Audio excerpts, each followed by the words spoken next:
Life after death. As it were. Continued. A strange city and its inhabitants. The first few days after my death I was mostly near my home and loved ones, and then I wandered around other cities, but in the next phase I began to drift further and further away from the earthly world, contrary to my will. At that time I was already accustomed to life without a body and all its advantages. That is, to move quickly to any place, if you just think about it and imagine it well as to see other people's emotions and energy. I was so enthralled by the new discoveries that I did not want to move away from our world. I did not want to be away from our world, especially since I had never met a person, or other creature, who could explain to me what was going on. I had only met confused dead people who could not understand why they were still here and were not being taken to a better world. But, against my wishes, there came a moment when everything changed. I was, as usual, hanging out in the city and just intending to move from one place to another. And then, for the first time, it didn't work out.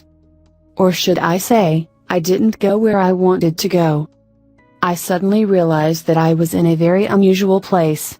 It looked like a city, but it was clearly not from our ordinary world.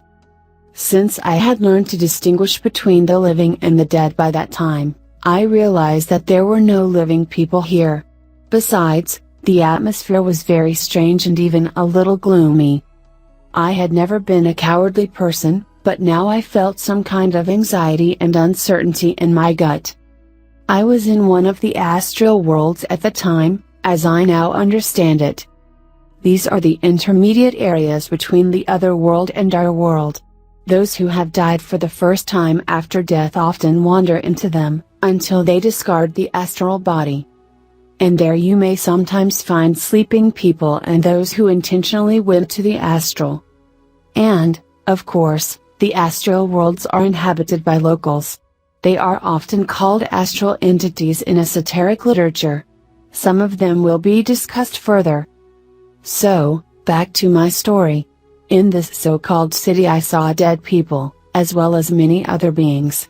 They looked very strange.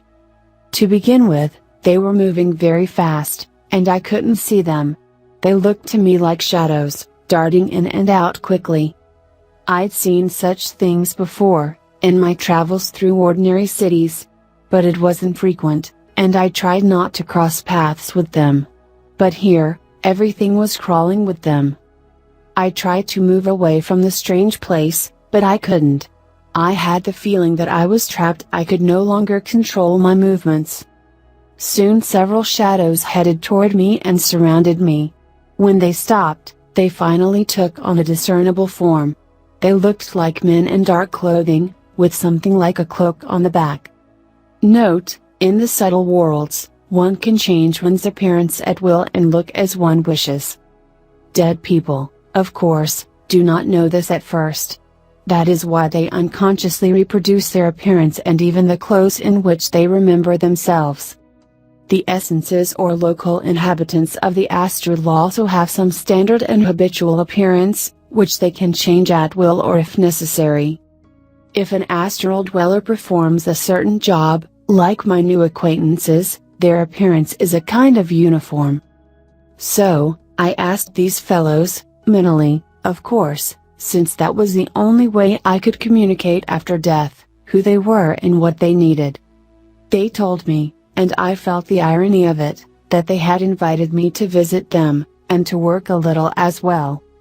There was something arousing, if not fearful, then respectful and awe-inspiring in the appearance of my new acquaintances. It became clear to me that no objection was accepted, and I reluctantly followed them. Since travel in the subtle worlds takes minutes or even seconds, we were soon thrown into a large room. It looked like a huge hall with high ceilings.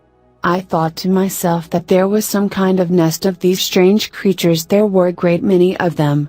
Some were communicating with each other, while others were darting past me. My companions led me to one of their colleagues, as I understood their chief or foreman, and showed him.